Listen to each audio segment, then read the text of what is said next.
Kwa hiyo kwa hiyo umesema 50. Maana hapa hii mimba tu bado mtoto hajazaliwa. Kwa maana alafu baadaye ukija hiyo niletee na maziwa. Tena. Mbilimbi. Vibungo. Taka samaki. Samaki. Mimi mwanangu hataki vitu vya ajabu ajabu. Nataka vitu vitamu.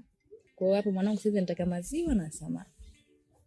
Ila sasa hapo kwenda kliniki hapo kwenye kuongozana uone sasa hapa kijijini mimi nitakuwa najisholesha kwa sababu mimi yule ndio pamoja na kwamba shughuli yana lakini mimi yule mshikaji wangu sasa unatangulia mimi nakuja.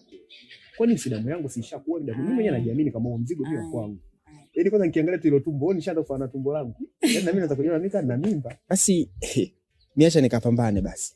Nenda kupambane. Basi naye tena ujitahidi basi mwanangu usimbemende. Naanzaje kwa mfano? Mtoto tena sijakawa fundi viatu alipokaa ndo hapo. Mama kaenda kule, baba kaenda kule, ngenga tu. Hamna bwana, nenda kutafuta hela. Hudumie.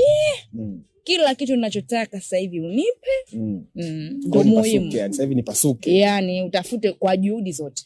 Haya mama basi miacha nikatafute. Haya. Kwa sasa hivi ndio umekuwa kama mamlaka ya mapato sasa hivi. Upambane baba. Haya mtoto naye kuhudumia ndugu yangu. Haya mama.